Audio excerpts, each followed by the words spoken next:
Արդեն 2 շաբաթից ավելի է մայրաքաղաքը թունավորոտ է շնչում։ Բողոքի ալիք, շնչառական սարքերով եւ գազային դիմակներով քաղաքացիների ակցիա, իսկ օդը մաքրող սարքերի վրա կուտակված փոշուց արդեն ակնհայտ է, որ շնչելը վտանգավոր է։ Քաղաքապետ Տիգրան Ավինյանը խոսել է լուծումների մասին, որոնք այդքան էլ մոտ ապագայի մասին չեն։ Երկարաժամկետ պլանի դեպքում հարյուրավոր հեկտարներով նոր անտառածածկ տարածքներ են պետք, որոնք կարող են պատնեշ ստեղծել եկող քամիների նկատմամբ։ Կարճաժամկետի դեպքում էլ կարծես ամեն ինչ պակաս բարդ չէ։ Բայց այդ մարդածին գործոնների վրա ճիշտ թիրախային կետային ազդեցության դեպքում 10-15 օրվա ընթացքում մենք կարող հնարավորություն ունենանք մոտավորապես 1.5-2 ամսվա օդի որակի վրա որոշակի ազդեցություն ունենանք։ Երևանաբնակ ռուսներն էլ են բողոքում ստեղծված վիճակից։ Նրանց կազմակերպած երթի հակագազով ու դիմակներով զինված մասնակիցները քայլերթով հասել են քաղաքապետարան։ Շատ տարրական մի պահանջով՝ մաքուր օդ են ուզում։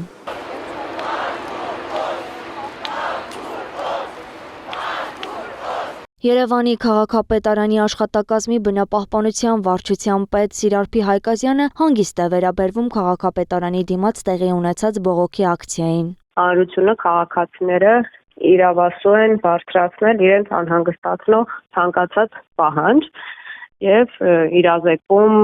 իրականացնել դրա շրջանակներում։ Քաղաքապետարանի ներկայացուցիչը խնդիրը մի փոքր ուռճացված է համարում։ Շնչառական սարքերով եւ գազային դիմակներով ակցիայի մասնակիցները սակայն այդպես չեն կարծում։ Они все прекрасно знают, так пусть дышит этим воздухом, а не Авинян сидит в машине с закрытыми окнами и говорит, что воздух в порядке. Это ненормально. Воздух в Ереване отравляет людей. Հայկազյանի խոսքով արդեն 2 տարի է քաղաքապետարանը թափանցիկ է աշխատում։ Նա հորդոր ունի ուղված ոչ միայն մաքուր օդի պահանջով փողոց դուրս եկած մարդկանց, այլև բոլորին։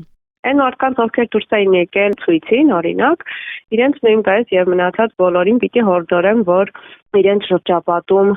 բոլորին իրազեկեն այն սահմանափակումների վերաբերյալ, որոնք օրենքով նախատեսված են նույն խոզանների եւ տերևների չայրելու հետ կապված, նույն, չգիտեմ, փոշու արտանետումների հետ կապված, ձմեռային ժամանակաշրջանում արգելված նյութերով ջեռուցելու հետ կապված եւ մի շարք այլ գործողությունների։ Ըստ քաղաքապետարանի ներկայացուցչի անդրադառնալու են նաեւ հանքերի ոլորտի կարգավորմանը։ Իսկ մինչ այդ ինչ անեն քաղաքացիներն օդի աղտոտվածության այսպիսի պայմաններում։ Բոլոր այն մարդիկ, ովքեր տարիներով բնակվել են Երևանում, պիտի որ առաջի անգամ չէ, որ տեսնեն այն իրավիճակը, որին ամեն ձմեռ ականատես ենք լինում, այսինքն այս շղարշը, որը քաղաքի вրա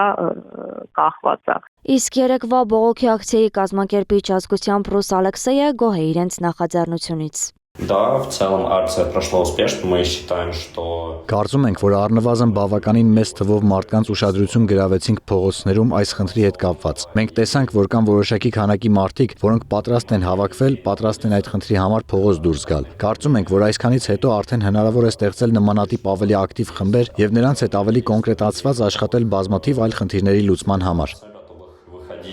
Նախաձեռնության մասնակիցները այլ մտքեր ևս ունեն, կապ հաստատել պետական մարմինների հետ, մարդկանց շնչառական սարքեր եւ դիմակներ բաժանել։ Մի խոսքով, այն ամենը, ինչը կօգնի քիչ թե շատ պաշտպանվել վնասակար օդից։